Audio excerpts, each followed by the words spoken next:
to our opening round of welcomes in the room. I'm going to start over here with Steve.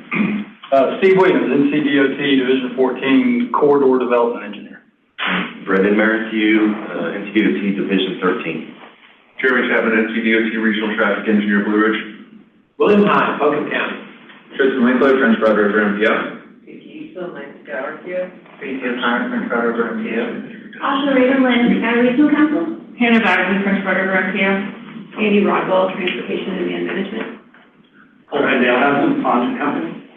And Asha, would you mind to help folks on the phone? I have Anna Sexton. Anna Sexton, City of Asheville. Autumn Radcliffe. Autumn Radcliffe, Henderson County. Chloe Donahoe. Chloe Donahoe, Buncombe County. Christina Harris. City of Asheville. Jody Ferguson. Good morning, Jody Ferguson, Haywood County. Cody.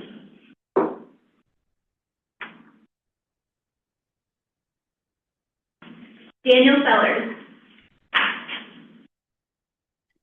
Good morning, Daniel Sellers, North Carolina Transportation Planning Division.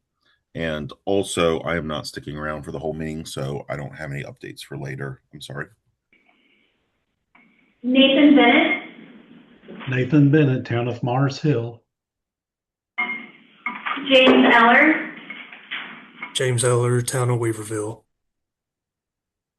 Jana Bianculli.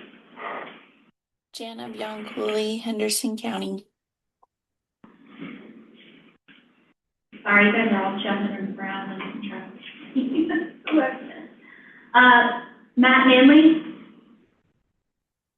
Matthew Manley, City of Hendersonville. Did I say Noah Taylor? Not yet. Noah Taylor, Town of Maggie Valley. Stephen Sparks.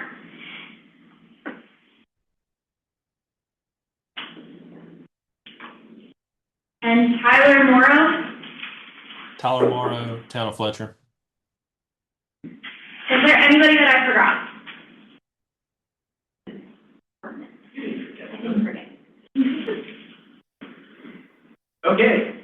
All right. Thank you, everybody. Is there any public comment at this time? Great. Before we begin, for folks online, can you hear those of us in the room all right? We had issues at the RPO. Can hear you fine. Thank you, Stephen. All right. We have an agenda and a consent agenda to approve. Are there any questions about those, or would anyone like to make a motion to approve them? I'll make a motion to approve the agenda and consent agenda. Thank you, Steve. Thank you, Vicki. Asha, would you help us out, please? Sure. I have Asheville, Anna Sexton. Approve. Biltmore Forest, Harry Buckner. Approve. Buncombe County, William Hine. Approve. Buncombe Transit, Chloe Donahoe. Approve. TPD, Daniel Sellers. Approved. Fletcher, Tyler Morrow. Approve. Haywood County, Jody Ferguson.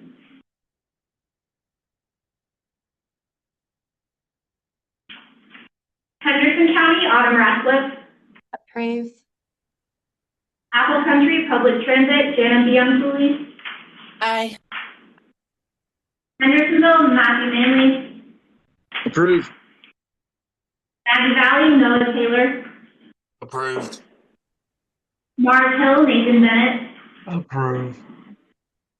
RPO, Vicky Eastland. Aye. Weaverville, James Eller. Approved. NCDOT Division 13, Doug Phelps. Approved. NCDOT Division 14, Steve Williams. Approved. Yeah. Terrific. Thank you, everyone. All right. Well, we have a relatively robust set of business. We've got 5 things to vote on today, so I will encourage everyone to be paying attention and stay lost, because obviously, no, just kidding. Brevity is always the source of a good meeting. So, with that, I'll kick it off to staff for PA. Okay, 1 second.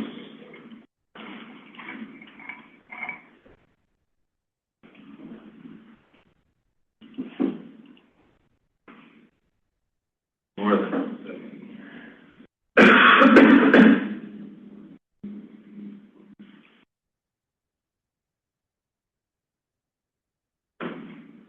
There we go.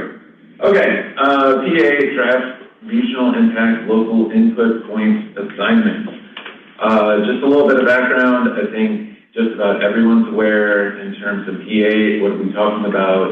We're talking about project prioritization, i.e. the step in the planning process between long-range plans and figuring out what major capital improvements get funded into the TIP and STIP.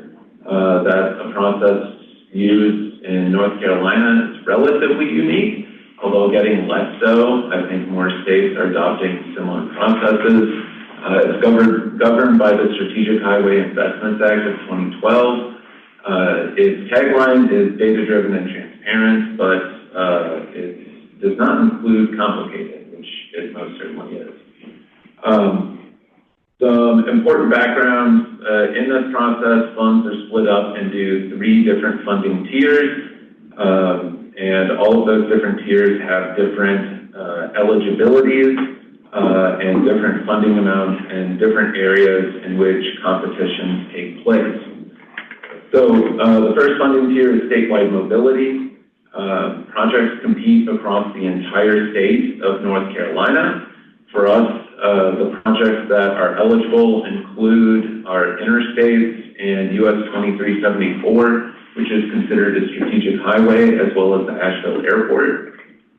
Projects are selected 100% based on the quantitative score, i.e. local input points do not play a role in determining what statewide mobility projects are selected. They still have to go through the approval process for the STIP and TIP, but in prioritization, once they're submitted, they're scored based on the quantitative score, and we find out what gets programmed. The next funding tier, which is the big one for us today, that's regional impact. It receives a slightly smaller share of overall funds compared to statewide mobility. And funds are distributed to 7 different regions across the state based on population. So an important thing to note is that we have the 2nd smallest region by population, and so we receive the 2nd smallest allotment of regional impact funds. That's very important to keep in mind as if you want to cascade a statewide mobility project into the regional impact tier. Those statewide mobility projects often come at a higher price tag. Projects compete throughout the counties that are in Divisions 13 and 14, as shown on the map. Key note is that projects are competing in RMPO as well as neighboring RPOs, as well as another MPO, Greater Hickory MPO. Stephen, you have your hand raised.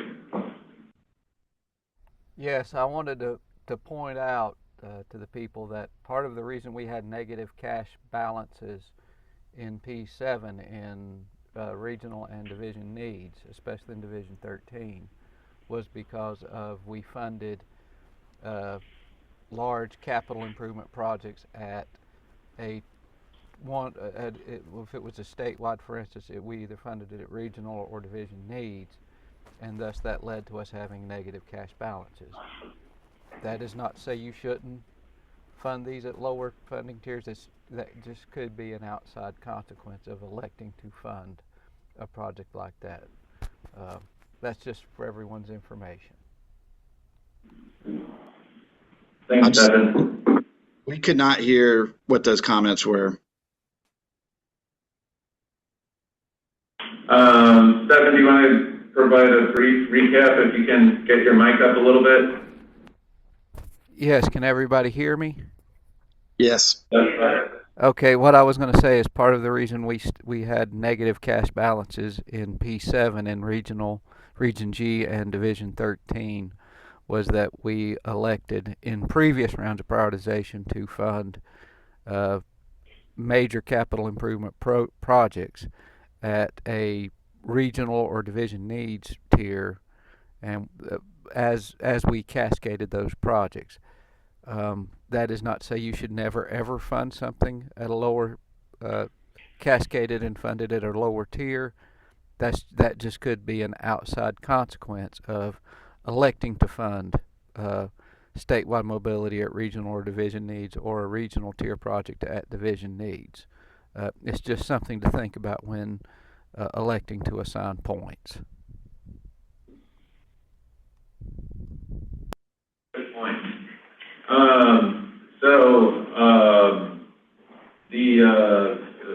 With regional impact, another important caveat is that local input points do play a part. We'll get into that a little bit more, and what will be more relevant for discussions in fall is the division needs tier. That is where essentially every other eligible project, so secondary or projects on secondary routes, bicycle and pedestrian projects, transit capital projects, all of those compete in division needs.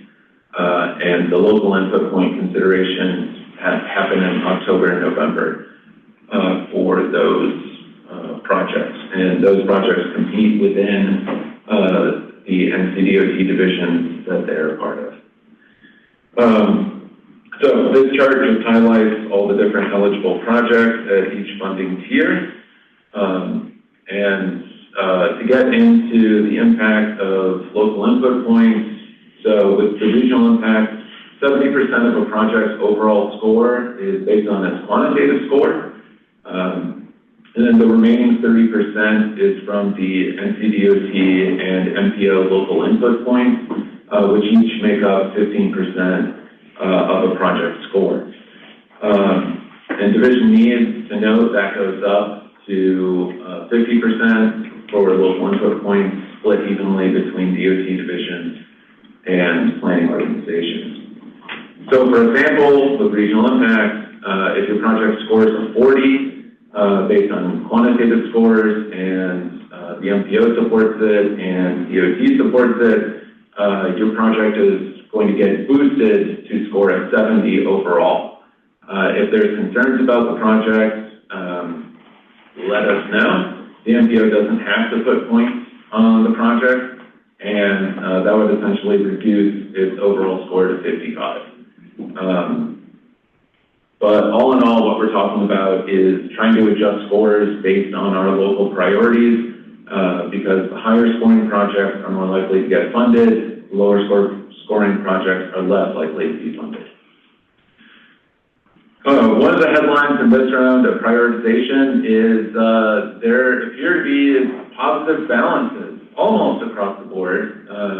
Apologies to Division 8. But for Region G, this is the first time we've seen a positive balance since, I think, 2018. That's $122 million that is expected to be available in this round of prioritization. Division 13 is at $190 million. Division 14 is at $257 million. The SIP unit insists on the caveat that that's a current snapshot in time and subject to change. And change it does.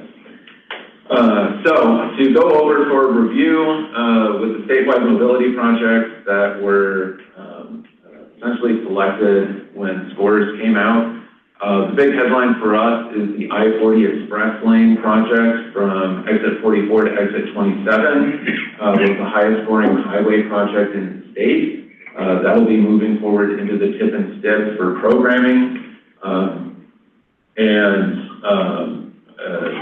But to note, that is the only project in the MPO at the statewide mobility tier that was selected to move into the tip and stip. note there's going to be more to determine in terms of when in the tip and stick that will be programmed, whether I think most likely that'll be in the developmental portion of the STIP. So the project may begin engineering relatively soon, but I'll just note it's likely to have to compete in prioritization again for delivery. So all the statewide mobility projects are listed in your packet, so you can review scores. You also should have gotten a spreadsheet with all the scores across the state. Moving into regional impact scores, the top 3 projects to note is the number 1 project by a decent margin is the Asheville to Salisbury passenger rail project. That scores more than a 59. I'll also note that the cost has actually been reduced based on the NCDOT rail division's input after we submitted the project. When we initially submitted the project, we put the cost in at around $140 million. That has been reduced, I think, due to some things being looked at by the rail division for that project, trying to reduce costs. But an important thing with this project is it's not just in our MPO. So what's going to happen next is there's going to be a number of planning organizations that are going to consider putting points on this project. It's going to be us, Foothills RPO, Greater Hickory MPO, the Charlotte Regional TPO, and the Cabarrus Rowan MPO, as well as 3 different NCDOT divisions for their local input points. So that project is going to require a whole lot of coordination. Following that project is the Asheville Highway project in Hendersonville that's looking at improving 3 different intersections between North Main and NC 191. All 3 of those intersections were identified in the high injury network in the regional safety plan. And following that is a proposed road diet on US 70 Tunnel Road. I'll note, just my personal opinion, that cost seems high for what's proposed out there. It is different from a traditional road diet in a lot of ways. There's a lot of intersection work that will be required, but we are talking about the cost a little bit. Those are the top 3 projects, not just in the MPO, but also throughout Region G. I won't go through every other project, but I would like to point out just a few. Sweeten Creek Road split up into 2 sections. That's a project that used to be funded. Those are a little bit further down the list. The southern section of Sweeten Creek scoring a little bit more than a 40. The northern section is a little bit more than a 37. The NC 280 project in Mills River that was funded not too long ago, competing for funds once again, that project scored a 33. Sand Hill Sardis, another project that used to be funded, scored a 32. South Main in Haywood County scored a 23. And Swananoa River Road scored an 11. Just to note on that. Again, one of the important things here is that there's $122 million available for regional impact projects across Region G, but Region G includes more than just our MPO. So of the top scoring projects, again, those 3 I mentioned are the top 3 in Region G, but following that, there's a project on US 64 in Southwestern RPO, the Hickory, or a Hickory project, as well as the Foothills RPO project, are all bundled fairly close to the top. So, our job today is to look at draft local input points. The MPO does have a methodology. And we do have up to 1,900 points to assign if we would choose. Just to note, our methodology is fairly data heavy. Projects are scored based on a number of criteria, including a number of things that aren't considered in statewide prioritization, such as resilience, environmental impacts, multimodal safety, and other planning considerations. Our methodology is also fiscally constrained. A little bit more on that in a second. But we wanted to provide you all two options today for draft local input point assignment. The first would be to strictly follow the MPO's local input point methodology, and with our fiscal constraint notes, that is, we would assign points up to 150% of available funding or a minimum of 2 highway and 1 non-highway projects. So that currently would be the passenger rail project, the access management project on Smoky Park Highway, which, based on the MPO's methodology, scored a 96. The spot score scores a 40, and the Tunnel Road Diet, which scored an 85. And so that would be following the local input point assignment strictly.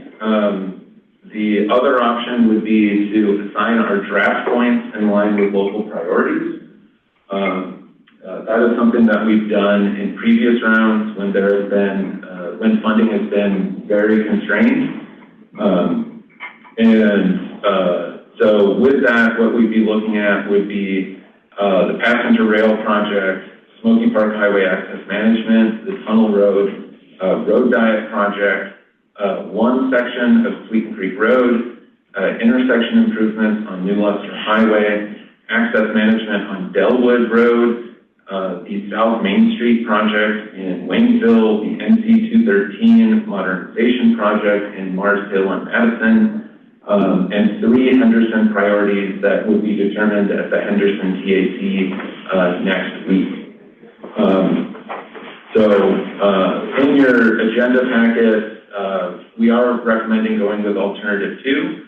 For this round, with the funding still being considerably constrained, we think with the draft assignment, alternative 2 could give us more flexibility moving forward into additional considerations. But we are looking for a recommendation from the TCC today for what to move forward with draft local input point assignments. And to note, that would go to the board this month. That would then go out to public comment over the summer, and then that would come back to the TCC and the board in August for final assignment.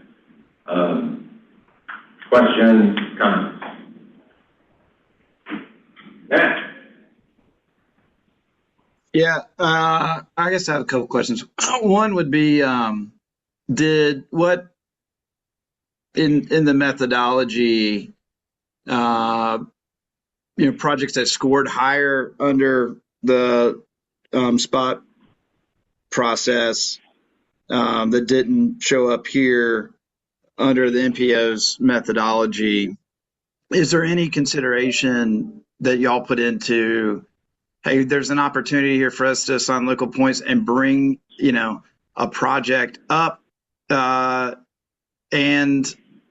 or there's projects that have already scored well, so they don't need the additional local input points as much, or hey, we don't want to risk some of these that obviously are high need and scored well, not getting funded, so we better put some local input points on them. Like, is there anything in the methodology that accounted for that type of analysis?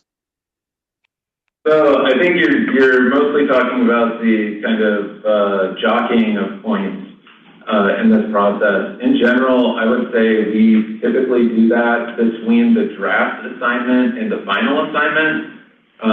That gives us kind of a bit of time to coordinate with our partners at NCDOT about any thoughts, concerns, and priorities that they have with some of these projects, because the projects that are most likely to move forward are the ones with a high quantitative score in which the MPO and the division put points on it. And in every round of prioritization with funding I've been a part of, there's almost always been that discussion of, you know, this might be a really high priority, but there may be concerns on one end or the other about putting points on it and getting it advanced in this round. And I mean, also, you know, $122 million with the price tags we're looking at for a lot of these projects doesn't go very far. And so I do think, you know, there's going to have to be some consideration of what can actually get funded and what is going to be unlikely to get funded. I do think, you know, we don't really have projects, to one of your questions, we don't really have projects that don't need local input points. There's not enough funding in this round to really enable that. And, you know, all of these projects are competing for a relatively small sum of funds. And the only project that stands out in terms of its quantitative score has more complications with local input points than any other project. That could shift things considerably as we look at things in the summer. What project is that? That's the passenger rail project. Okay, so if we have another high scoring project, like, I don't know, the second highest scoring project, why would we not assign local input points to that? I think we could. So what, either under this alternative or the previous alternative, it doesn't show up.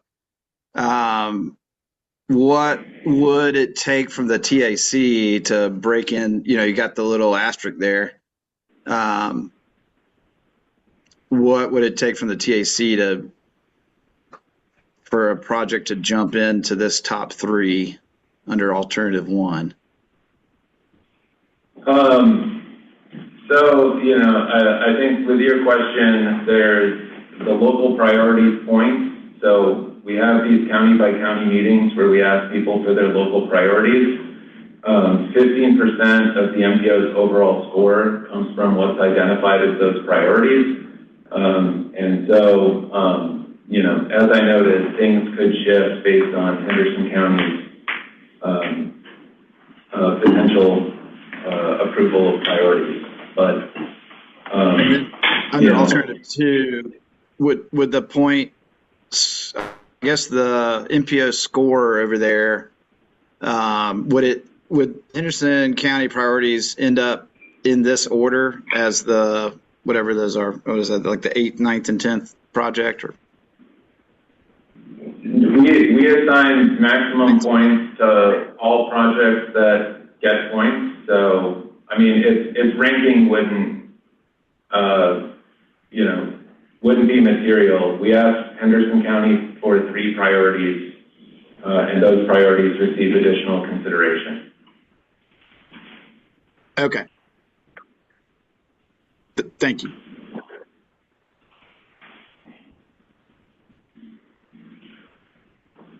Okay, are there any further questions, or would someone like to make a recommendation on the alternatives available to us?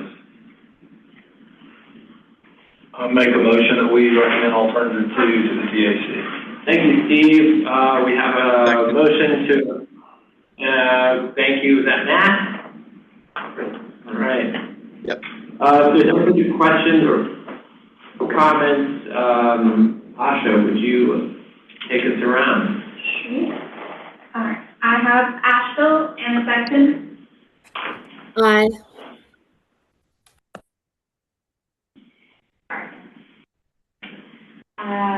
Biltmore Forest, Harry Buckner. Approve. Buncombe County, William High. Approve. Buncombe Transit, Chloe Donahoe. Approve. PPD, Daniel Sellers. Yeah. Fletcher, Tyler Morrow. Approve. Haywood County, Jody Ferguson. Okay. Henderson County, Autumn Ratcliffe. Approve. Apple Country Public Transit, Jana Bianchi. Aye. Hendersonville, Matthew Manley. Approve. And then I have Maggie Valley, Noah Taylor. Mars Hill, Nathan Bennett. Aye.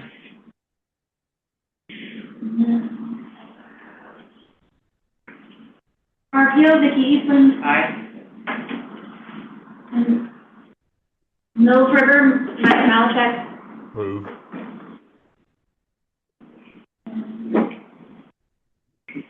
Wadesville, Elizabeth T. Approve. Naperville, James Aller. Approved. NCDOT Division 13, Doug Phillips. Aye. And NCDOT Division 14, Steve Williams. Aye. Thank you, everybody. All right, HL 0013. Can I interrupt just a second and give my local input points spiel? Is that all right? Yeah. It'll only take a second. So, as Tristan showed in the graph or the chart there, division also has local input points to assign, half from the MPO, half from the division. Just wanted to point out that the division only has 1,800 points. Division 14 has 1,800 points to assign. We cover 10 counties. That's 4 planning organizations. So we can't assign points to everything that the planning organizations identify as priorities. That does not mean that the division doesn't support the project. It just means that we ran out of points. And that's been an issue in the past from a public perception. So I just wanted, especially our new members, to be aware of that.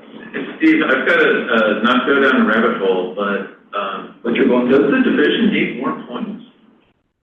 No. Okay.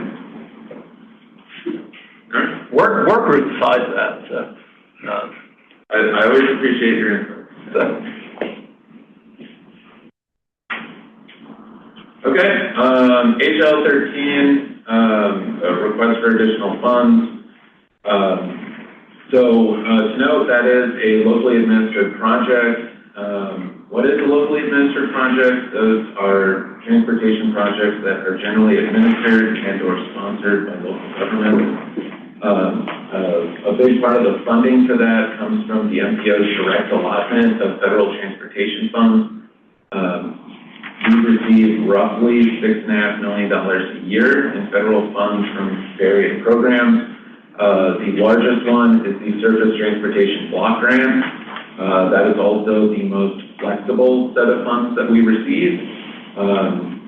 The second is Transportation Alternatives. That is a bit more a set of prescriptive funds that are more geared towards active transportation. It is actually a set aside within the Surface Transportation Block Grant Program. And the third is the Carbon Reduction Program. We receive roughly $500,000 a year from that program that's geared towards active transportation as well as electric vehicle infrastructure. And to note, not to get ahead, but in the draft federal legislation, the Carbon Reduction Program is proposed to be eliminated. So previously, the MPO funded 5 years worth of projects. That took our funding through FY28 and even a little into FY29. That was done in 2022. One of the projects that has been programmed in the past is HL 13. That is the 9th Street Bridge replacement in the town of Black Mountain. That project applied for funding after a bridge inspection that found that it needed to be replaced relatively soon. So the MPO awarded funds in 2020. The previous award was $800,000. The request is to increase the award to $1,566,110. To note, a 20% match is required with all of these federal funds. In coordinating with the town of Black Mountain, they do anticipate having the required match available. But importantly, with this project, similar to the Clear Creek Greenway project we discussed in May, this project went out to bid and received bids over the previous estimate. And so now there's a bit of a timeline to award the project. And in order to award the project, it needs more funding. We've been coordinating with DOT as well as the prioritization subcommittee on looking at what this would mean for MPO funds. The weird accounting here is we don't really have funding currently. It's really coming out of future year funds, which is not abnormal. But looking at what funding we anticipate having available through 2030, which would be our next call for project, we anticipate having about $17.4 million.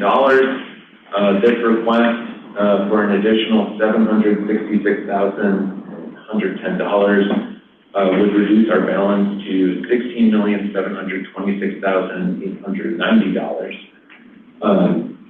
The prioritization subcommittee did meet about this and did recommend moving forward with the TIP modification to increase the funding for this project and enable it to move forward.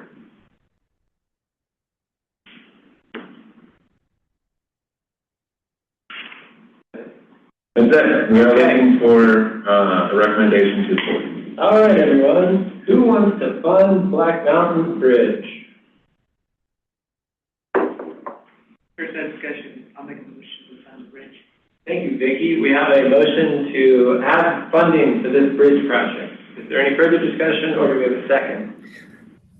This is Anna Sexton from City of Asheville. I'll second. Thank you, Anna. Asha, would you please help us out? Yes.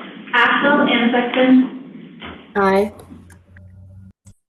Biltmore Forest, Harry Buckner. Aye. Buncombe County, William High. Approved. Buncombe Transit, Chloe Donahoe. Approve.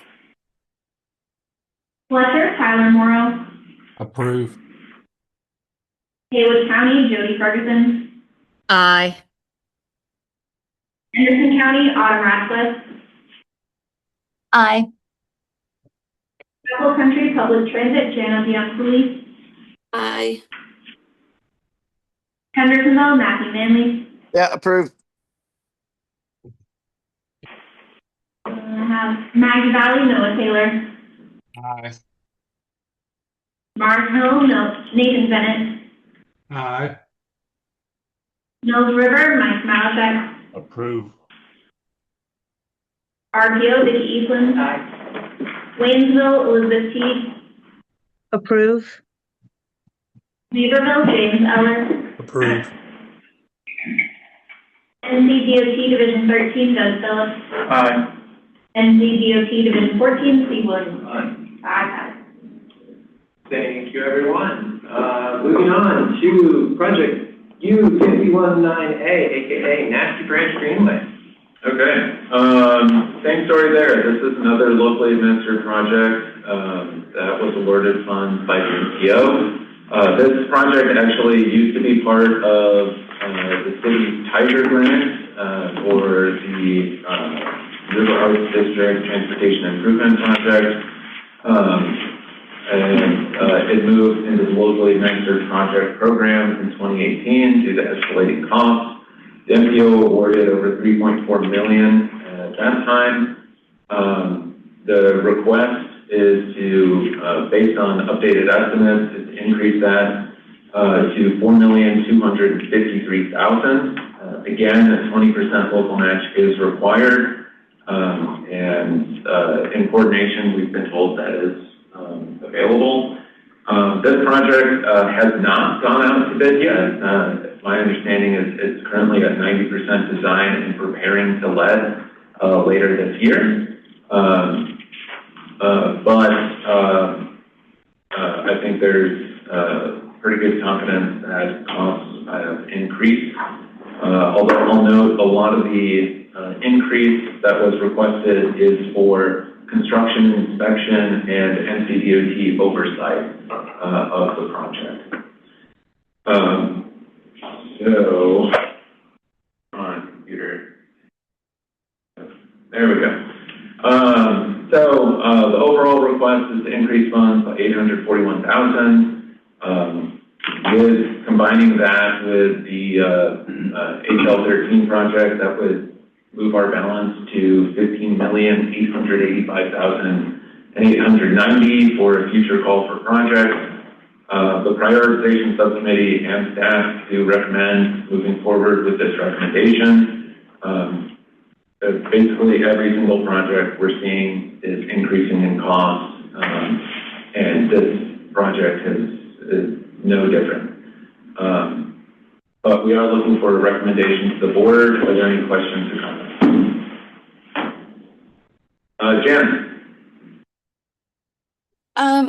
What's the timeline on this project? Because it seems like it's maybe was a little slower getting started. Like, are they going to have I don't know, Anna, if you might know the answer, a bid on this this coming fiscal year, or what the timeline is? Sure. I unfortunately don't have much of an update for you. The project right now is currently in our capital management department, and as Tristan mentioned, they are doing the final work needed to get it out, put out to bid. I've heard fall of 2026, but I don't want to give any definitive timelines and have that change. So that's all I got. I have just concerns about, I want this project to get finished, and I feel like it makes more sense to wait until they know exactly what the cost overruns are, and then we do additional funding. Because it may be like people may not want to vote for additional funding again if we fund it this time, kind of based on this looser estimate. I think it makes more sense to know exactly what it's going to be. And then also just funding a project that's kind of stalled without knowing the timeline. Like, if they're for sure going to get it done, and like they're like, we're for sure getting it done, we've got this bid, this is the money we need, that makes more sense to fund than like a project that's kind of just been spinning its wheels. Doug and Brendan, does that cause any issues with the bidding process? Gabe would really be the one to give the final answer on that. Is he on? Gabe Johnson. Yeah, I believe Gabe is on vacation. I think Mike Calloway may be here. No, they're both around now. I'm texting him. Okay. Jana, I think those are good points. I just want to make sure that wouldn't cause any issues as the project goes to lead, just to prevent any issues and potential delays there. If that's okay. Anna? Thanks. Unfortunately, Jessica couldn't be here. She had a family emergency. And just with the transition to new staff, aka me, I feel like I just don't have enough information to kind of share with the group. I feel like she'd have a lot more about the project, and I apologize, but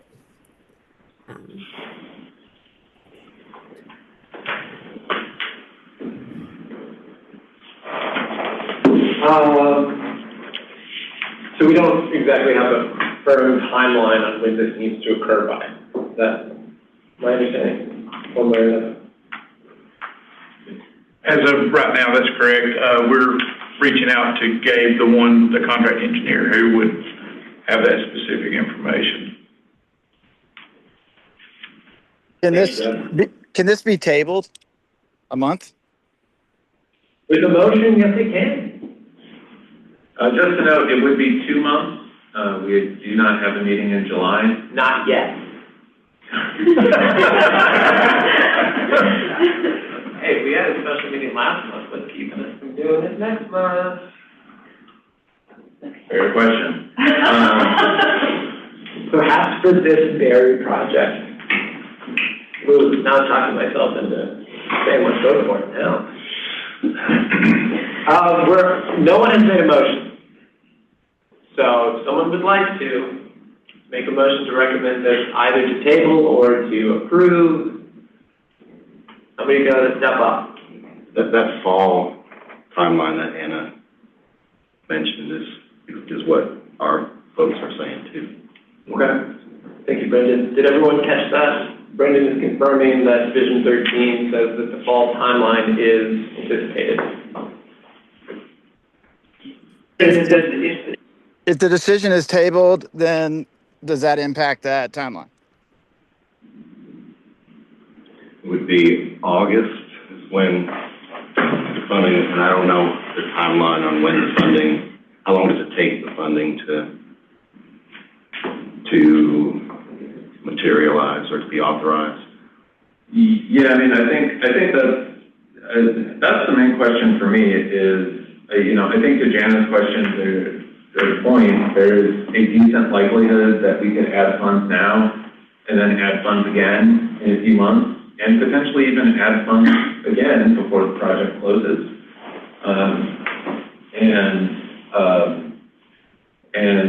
But I guess my question is, as a project goes to authorized funds, if we know that there's not enough funds based on the estimate, would that cause an issue and potential delays in that process?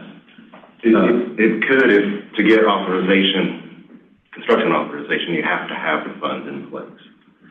So the timeline, if the funds weren't available till August, say September, it might push it out. It potentially could. Okay.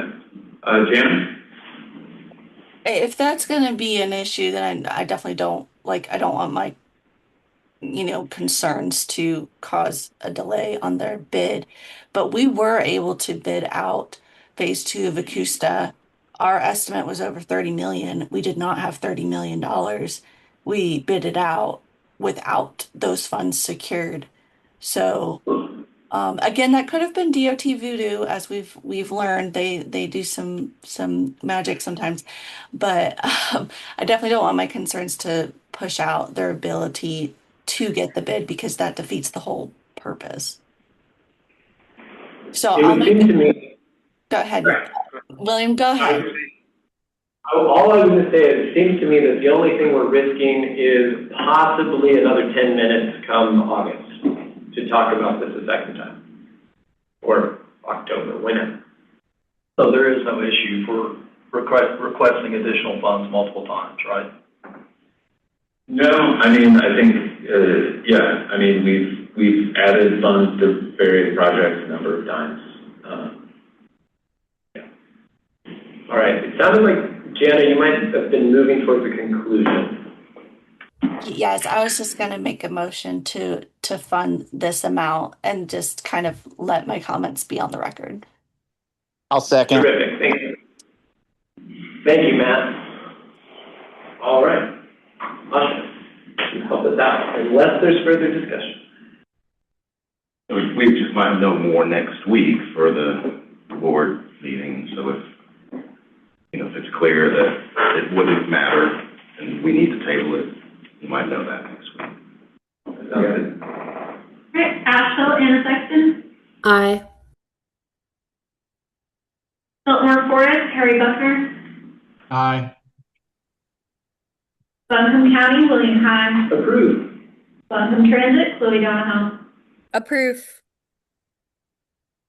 Fletcher, Tyler Morrow. Approve. Taylor County, Jody Ferguson. Aye. Henderson County, Autumn Ratcliffe. Aye.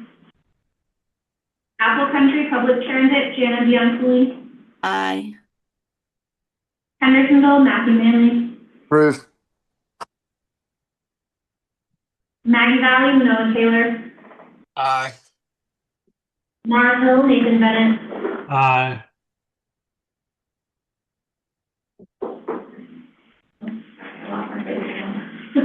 Mills River, Mike Malatech. Approve. RPO, Vicki Eastland. Aye. Waynesville, Elizabeth Teague. Approve. Duberville, James Eller. Approve. NCDOT Division 13, Doug Phillips. Aye. NCDOT Division 14, Steve Williams. No proof. Ayes have it. Thank you, everyone. All right, let's move on to the next item, US 25 at Old Brickyard Road.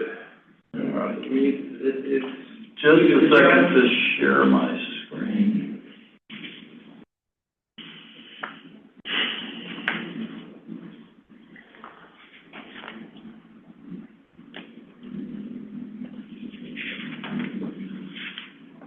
Okay, so there's a proposed project at on Old Brickyard Road. Two different projects actually. One on the west end and one on the east end. So in the west, it ties into Hendersonville Road, and on the east end is Old Hendersonville Road.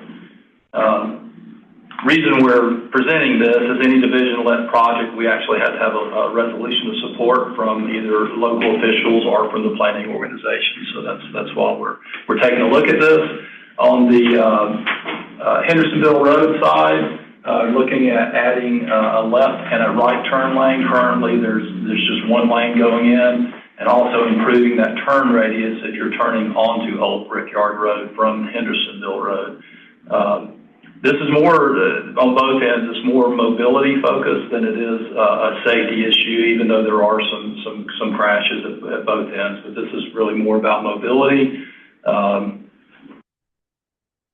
The reason we're increasing that turn radius is to be able to get trucks in and out a little bit easier. I hope y'all can see that. The turning radius for that truck, if you're coming off of off of Hendersonville Road, turning eastbound on Old Brickyard. Same thing if you wanted to turn, if a tractor trailer wanted to turn right onto Old Hendersonville Road, they can use both lanes to do that. On the other end, on Old Hendersonville Road, there's actually, right now there's no turn lane in either direction, so there will be adding a left turn lane onto Old Brickyard Road, and if you're coming south on Old Hendersonville Road, you'd have a left turn lane, left turn lane from Old Hendersonville Road onto Old Hendersonville Road, and then the through lane for Old Brickyard Road. And that's it. Quick and easy presentation. We are looking for, like I said, a resolution from the TAC board for this project. Resolution support. Are there any questions?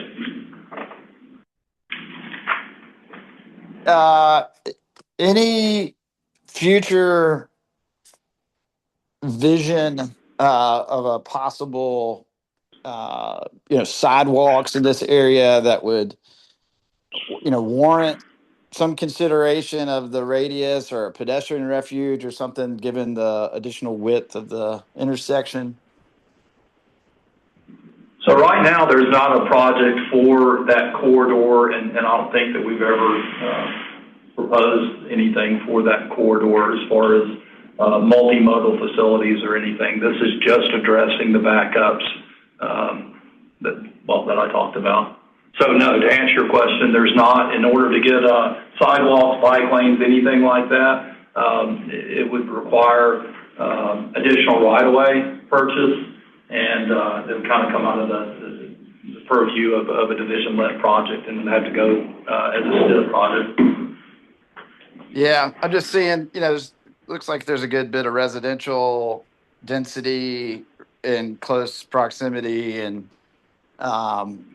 just thinking about how we make decisions today that can accommodate, future needs. But yeah, given the additional, given the limitations for anything to plug in right now with limited right of way, you're probably looking at a major, major project to get anything like that, improved pedestrian safety in that area anyway. So, but I wanted to ask. Janet, do you have a question? I was just gonna put Matt at ease.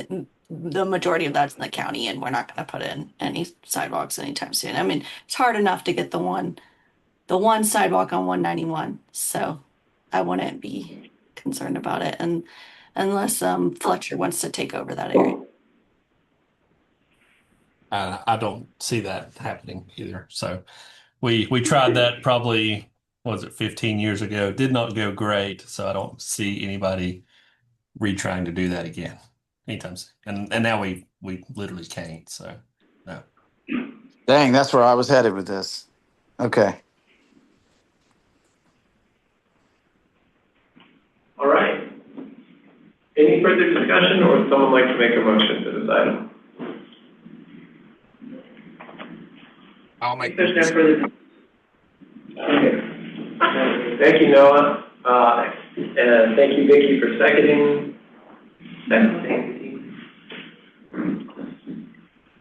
Please, Asha. Asheville and Sexton. Aye. Sorry, I couldn't come off mute. Biltmore Forest, Harry Buckner. Aye. Buncombe County, William High. Approved. Buncombe Transit, Chloe Donahoe.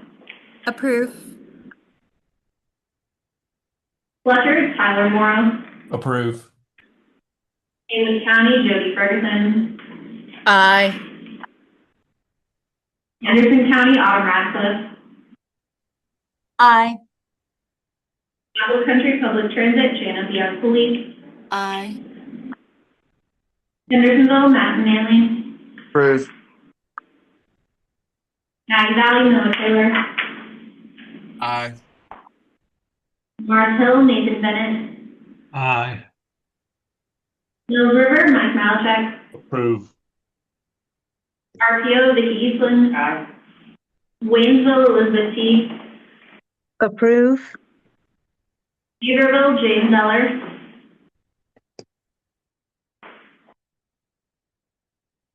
NCDOT Division 13, Doug Phillips. Aye. And NCDOT Division 14, Steve Williams. Aye. Thank you, everyone. And finally, our Advanced Air Mobility Grant application. Second to get pulled up here.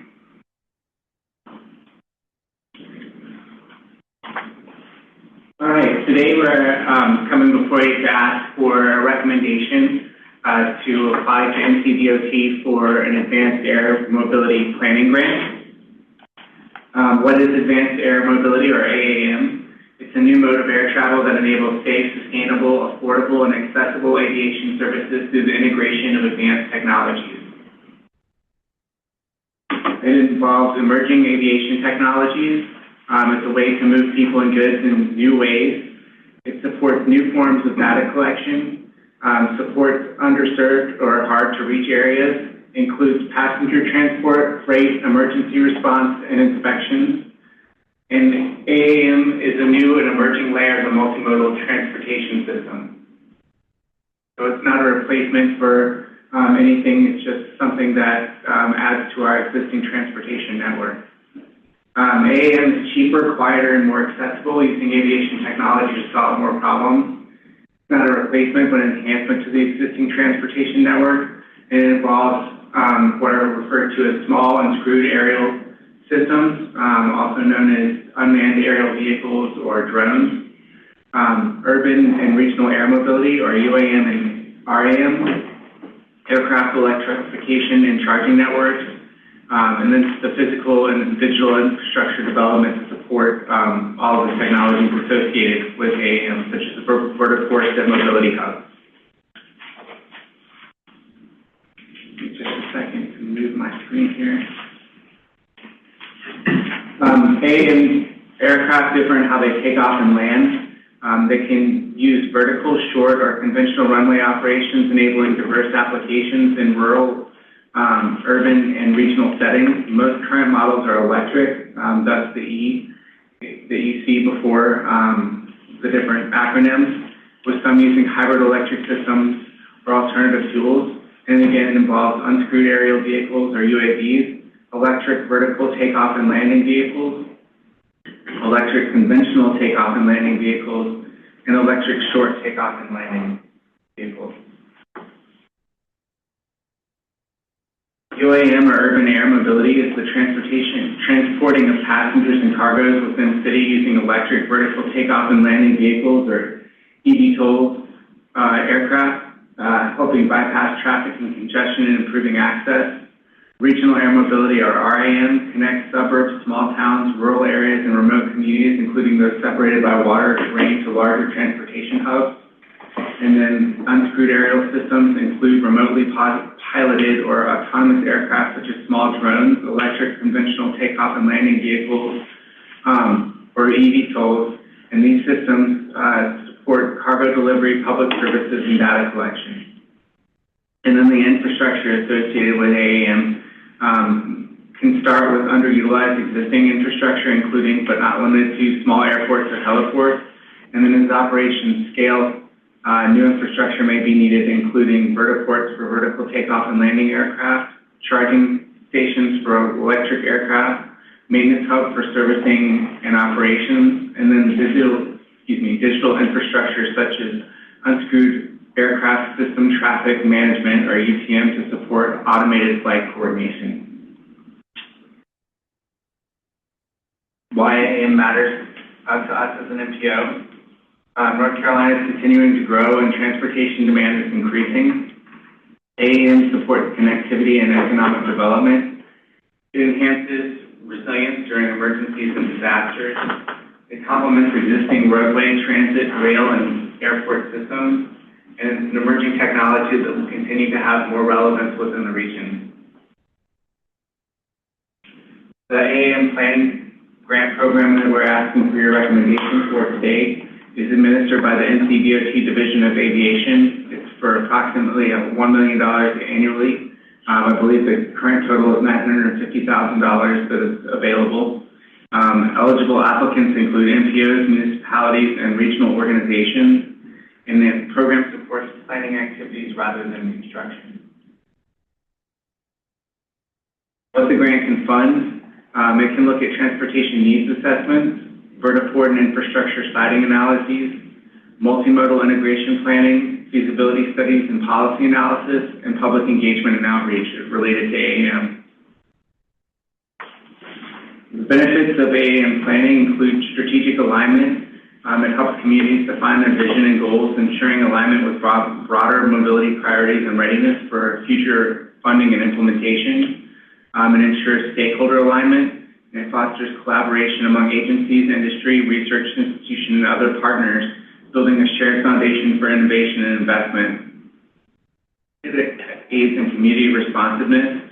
The public engagement associated with AAM solutions reflects local needs and values, building trust and support for new mobility options. It has economic development potential, and that planning helps connect regions attract investments, grow the workforce, and unlock new opportunities in aviation, logistics, and related sectors. It supports implementation readiness, and that early planning helps communities identify infrastructure, regulatory, and funding needs, and lays the groundwork for future deployment and integration into multimodal networks. Why it matters to the MPO specifically, as you all are aware, our mountain terrain creates mobility traffic challenges with traditional mobility solutions. Flooding and landslides can isolate communities, as we saw throughout Helene. Tourism and regional travel demand continue to grow, and AAM could improve regional accessibility and resilience. And planning now for AAM allows for inclusion in other MPO work products such as the MCP as we progress forward. Some of the use cases for AAM involve emergency services and public safety, including medical transport, disaster response, and search and rescue. Infrastructure and inspections, including utility and infrastructure inspections, environmental monitoring, construction monitoring, and airport inspections. Logistics and cargo delivery, including middle mile and last mile delivery, rural access, and on-airport logistics, and passenger mobility, including urban air mobility, air taxis, regional air mobility, essential air service, and airport connections. What a localized AAM plan could do for us is it would identify priority corridors and use cases. We can map potential vertiport and landing locations, evaluate equity and community impacts, align with the MCP's spot and resilience planning, and position the region for future funding and grant opportunities. The strategic benefits to the MPO include enhancing long-range planning, supporting economic development and innovation, creating a future project pipeline, and strengthening regional resilience planning. With that, I can take any questions that you may have.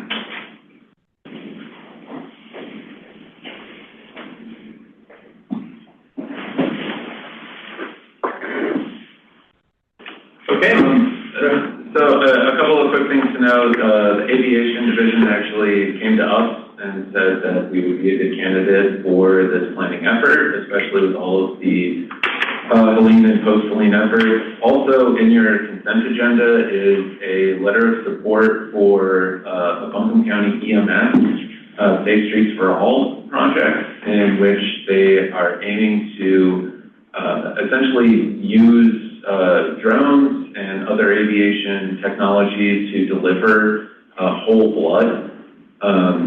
And so this is an area where I think there's more interest and more application in our region. One of the intriguing things is that there is a match available. However, federal funds, such as those from the MPO through our direct allotment, would be eligible as a match for this planning effort. So we wanted to bring it to the TCC and board for considerations before moving forward with an application. Are there any further questions about this? How much money is this grant? We'd be looking at roughly $250,000 overall, which would be a little bit more than $50,000 in federal funds if awarded. And if awarded, we would have to go through the process of amending our UPWP to program those funds. So if awarded, there would be more conversation. About the UPWP. All right, any further questions for staff? If not, we are looking for recommendation to recommend this to the board or God. I'll make a motion that we recommend the Advanced Air Mobility Grant application. Thank you, Steve. Would anyone like to make a second? I'll make a second. Thank you, Noah. Asha, last time. Yes. Asheville, Anna Sexton. Aye. Biltmore Forest, Harry Buckner. Aye. Buncombe County, William High. Approved. Buncombe Transit, Chloe Donahoe. Approve. Fletcher, Tyler Morrow. Approve. Haywood County, Jody Ferguson. Aye. Henderson County, Autumn Radcliffe. Aye. Apple Country Public Transit, Jana Bianculli. Aye. Hendersonville, Matt Manley. Approve. Maggie Valley, Noah Taylor. Aye. Mars Hill, Nathan Bennett. Aye. Mills River, Mike Malachek. Approve. RPO, Vicki Eastland. Aye. Waynesville, Elizabeth Teague. Approve. Weaverville, James Eller.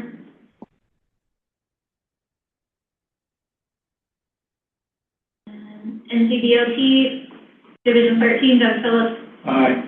And NCDOT Division 14, Steve Williams. Hooray, everyone, you did it. All right, with that, we will take it to our lone informational item on Linnea's Law. Okay, this was an item requested for inclusion by the board member from the town of Woodfin. When my computer will load soon. This has been an effort by local advocates in response to the bicyclist fatalities on 251 last year in Madison County.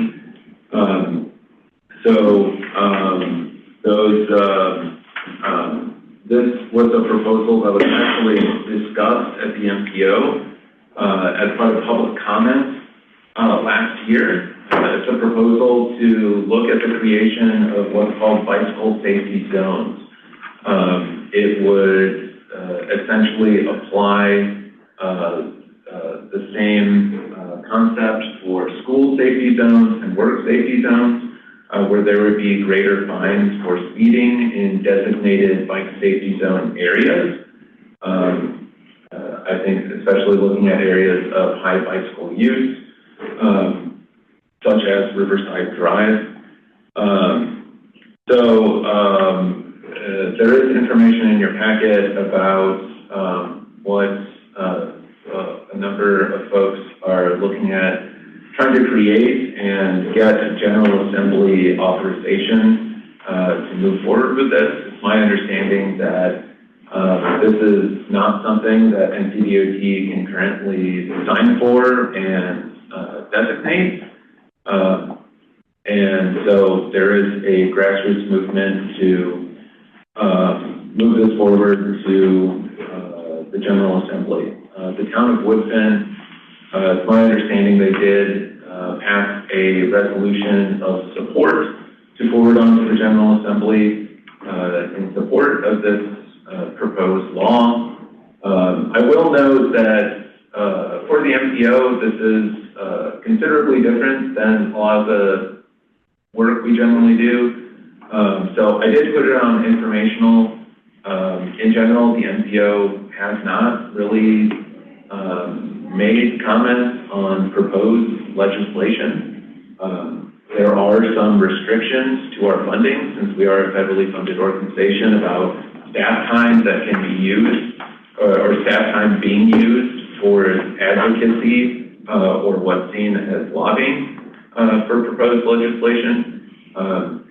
But from my point of view, we do have a member jurisdiction that discussed this and voted to support this. And I think if nothing else, the request of making this information available, especially for other member governments to consider and have any kind of discussion, would be great. So with that, we did just want to open this for any discussion from the TCC. Well, I don't like that AI image has the sign facing the wrong way, but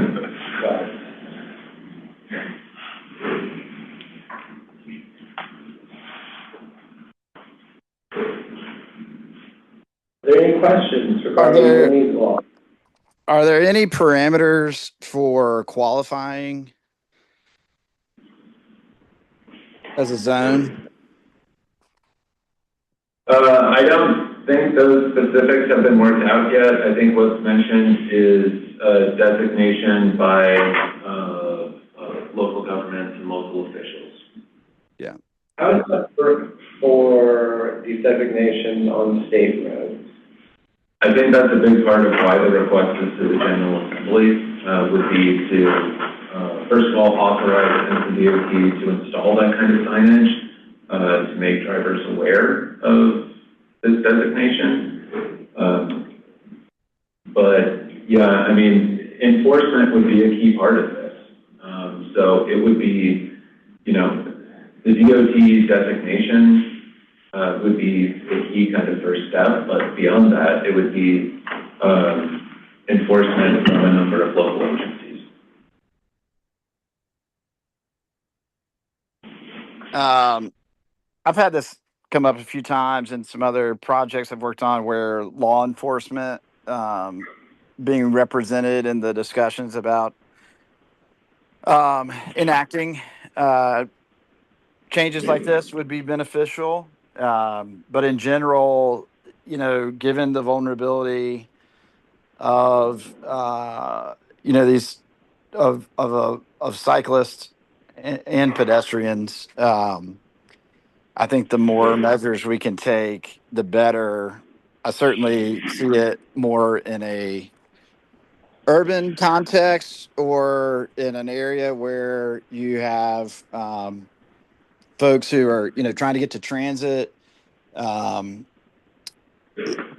it's not a recreational need as much, but that would really come down to the public health is certainly a concern and benefit, but from a transportation standpoint, folks need to be able to move around safely. And if this is something that can be done to improve that, that's great. But yeah, that would be how I would see it being most beneficial.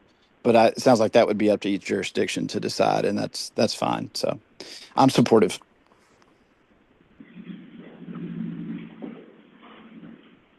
Okay, is there any further discussion or questions regarding this item? Okay, well, thank you, everyone. And with that, we'll move on to regular updates. Division 13.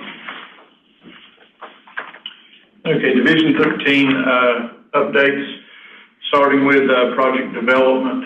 That list is what we've been seeing for quite a while.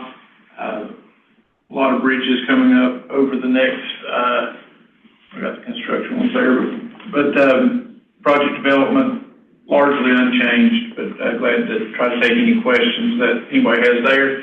But for the construction updates, apparently today, Thursday, June 11th, is pretty active because they're planning on I-26 opening eastbound from 2 to 4 lanes from mile marker 36 to 38. Continuing to work on earthwork at exit 35. Just a lot of work still going on, still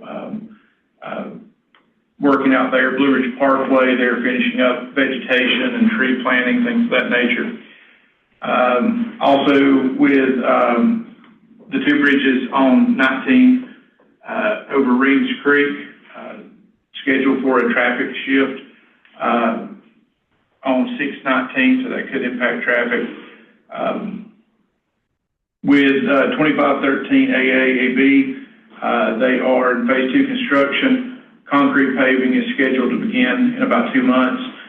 Finishing up sound wall installation, they're painting that currently, and the bridge for the new exit 44 is nearing completion. And then also for Haywood Road, contractors finished about 90% of the concrete flat work, and will be installing the grates, and paving is scheduled there for mid-July. So any other projects anybody has questions on, I'm glad to address. Just last note, resurfacing and pavement preservation going on all over the division, with more slated to begin later this month. So watch out for those work zones. Yeah, I'll just note, I think I attended a neighborhood meeting recently by Haywood Road, and someone commented that they're terrified of all of these curb extensions, and they are crawling along the road because they feel like they're just popping up. Kind of the point. So.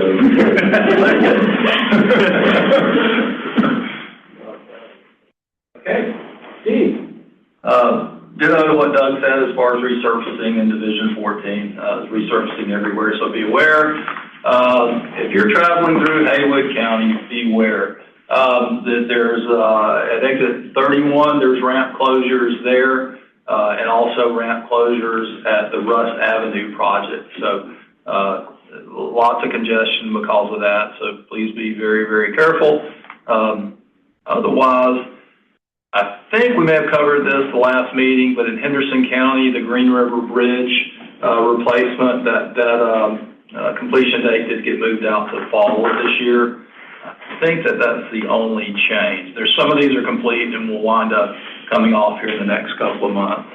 On the project development side, I sure hope we get new projects in the STIP, so I don't have to say every time that there's really no changes on the project development side of things. There will be one. We hope. There will be. Express lanes, right? One thing, if you scroll down to Henderson County, it doesn't show up right here very well, stop right there. The BL0008 is Clear Creek Greenway. Reason that's shaded out, that did let, and there was a pre-construction meeting for that recently. It just hasn't started construction yet. That's why that's grayed out. A reminder, you can see both Division 14 and 13 updates on the MPO website. And thank you, MPO, for sending out all the traffic notices for I-40 and all the construction there. We really appreciate that. Thank you guys for sending those out. That's it for Division 14, unless there's any questions. Thank you, Steve. Daniel already has left the meeting and said that he had no particular update, so we'll hand it to staff for their regular update. Okay, most of the updates are in your packet. I won't go through those except to note that we do have a number of special studies that are ongoing, including the 5-county regional traffic survey, which is currently going through contracting. Big thanks to the volunteers from the TCC who helped go through proposals. Thank you, guys. Those weren't short proposals. So, much appreciated. Other updates, to note, you all should have received notice that our pedestrian and bicycle advisory committee, we are currently looking for applications. Those are due July 6th. Just as a reminder, the way that turned out, based on the bylaws that went through the TCC board, is there are 4 seats that will be appointed to this committee by counties.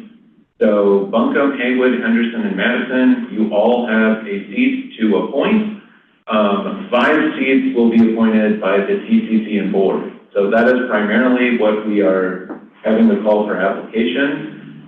If there are any counties that would like to coordinate with our applications to help pick their selection, we are more than happy to do so.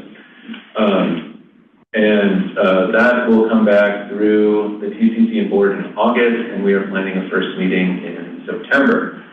Also, we do have an open survey for prioritization that's open through July 22nd. We try to keep it simple with the survey to let people pick the project that they want to comment on. You don't have to comment on all 80-some projects in the MPO. You can just comment on one if you want. Primarily, we're looking for projects that have a whole lot of support or projects that have a whole lot of concern to help inform the local input points consideration. I do want to point this out. There is no requirement for us to have this survey or any survey as part of this process. There are there are public input requirements. This survey is not one of them. We just think it has been a helpful tool in informing the local input point discussion. And to note, we are one of only 4 organizations that conduct this survey prior to local input point assignment. And we were the first MPO to conduct a survey. Back in P4, our P5 survey had more than 5,000 responses. So it's a big helpful effort from staff's point of view.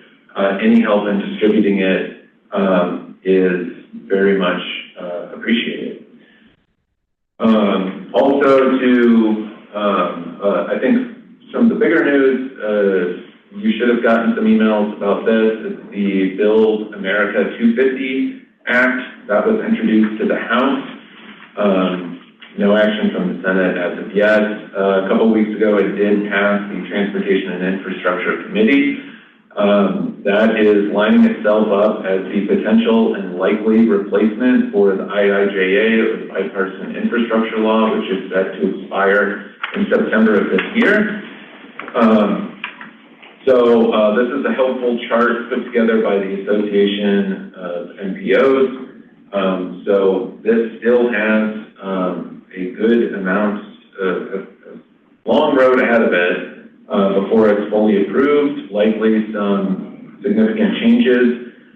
Something that the Association of MPOs and some other organizations have noted is an extension of the existing bipartisan infrastructure law is looking more and more likely, although not impossible that this new law might replace it beforehand. But that has happened with previous federal legislation.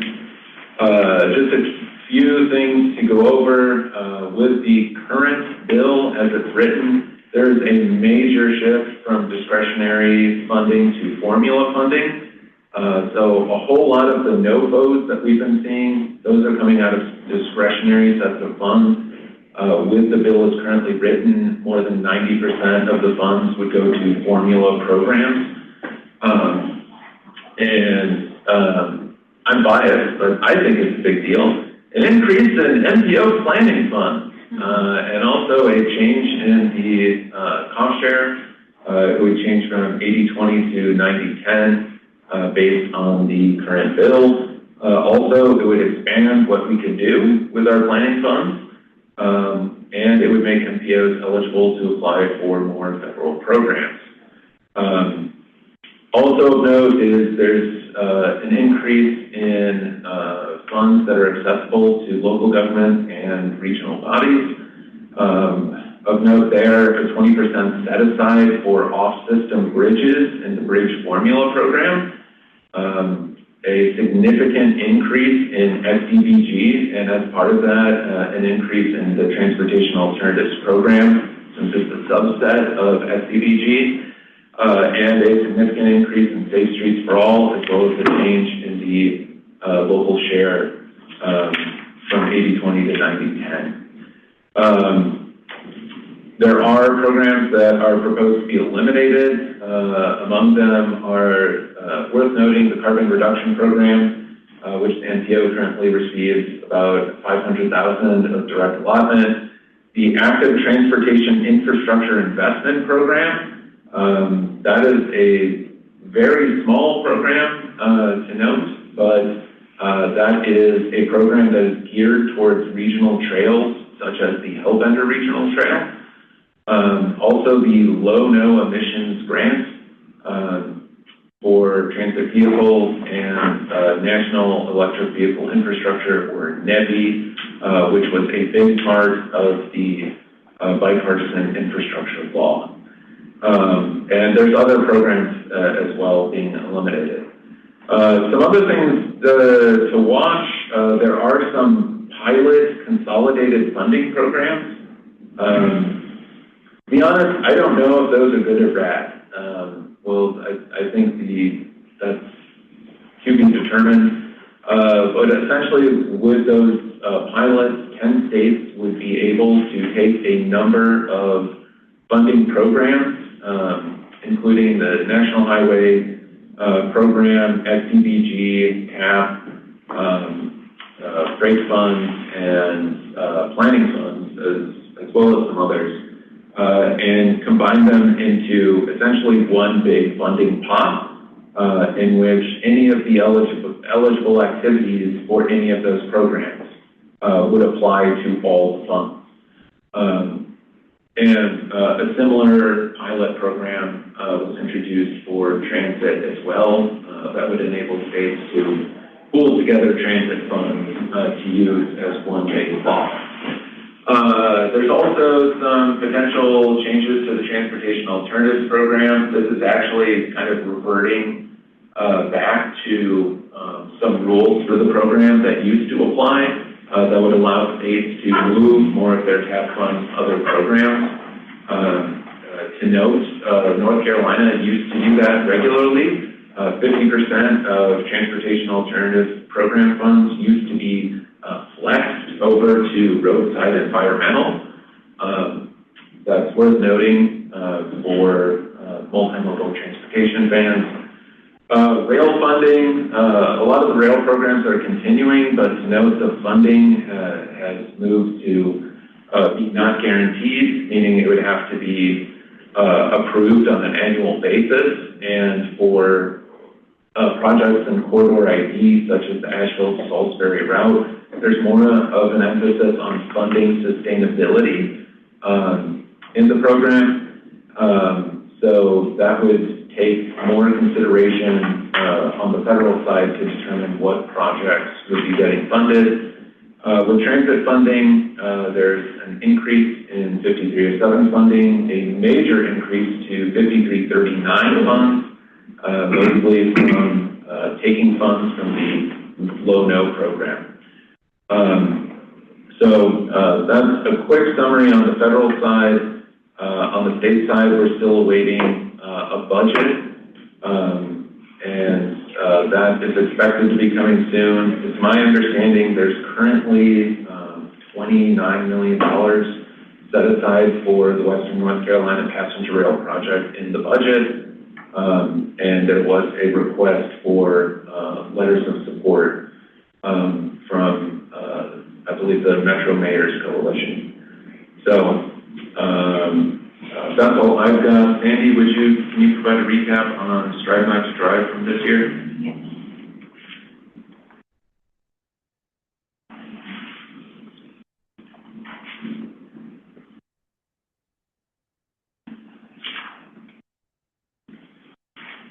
Hopefully. There we go. Okay, yeah, so we had Strive Not to Drive last month. As many of you are familiar, Strive Not to Drive has been going on in Asheville at least for over 30 years now. So it's getting bigger and better every year. This year we had 24 different events in all 5 of our Land and Sky counties. We had ceremonial proclamations. Hopefully that'll catch up. There we go. Ceremonial proclamations in 4 cities: Hendersonville, Asheville, Brevard, and Waynesville. Unfortunately, I didn't get a photo in Waynesville, but so we had 4 of our local municipalities that officially designated Strive Not to Drive Week at the city council level, which was really exciting. In Buncombe County, we had 8 different events this year, and lots of different event sponsors that helped pull them together. Everything went really great in Buncombe County as far as I'm concerned. Haywood County had 3 different events, including a free transit week, and it was the first time that the town of Clyde has ever had a Strive Not to Drive event, which was really exciting. Henderson County had 7 events this year, and we also kicked off the Bike Hendo Hendersonville Bicycle Master Plan project kicked off during Strive Not to Drive. So thank you for coordinating that during Strive Not to Drive Week, Matt. That was really exciting. Madison County had its first ever Strive Not to Drive event. We did a transit promotion during the Mars Hill Farmers Market this year, which was really exciting. That was the first outreach event that Madison County Transit has ever done, so that was a big one. In Transylvania County, we also had 5 events. This was our first time doing Strive Not to Drive in Transylvania County. Brevard Bike Alliance pulled most of the weight on that, but we also had Transylvania in Motion's first ever free transit day. And we had 5 different prize sponsors this year. We got to give out 15 different prizes for Strive Not to Drive participants, and we had 140 different people enter into that prize pool. We had a lot more people that participated in Strive Not to Drive, but really excited that we had such a big crew of people to choose from for prize distribution. So everything went really great. Thank you everyone on the call who helped pull together all of these events.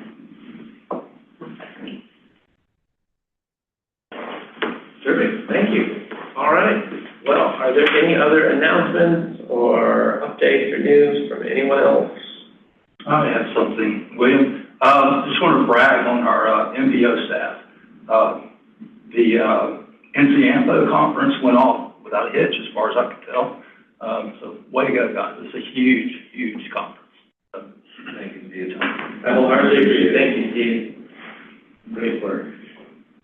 Yeah. All right. Any topics for next meeting, which is in 2 months, we think. 2 months, we'll talk some more about prioritization. I cannot wait. Any public comment? There is someone with their hand raised. Emily G. Emily, please.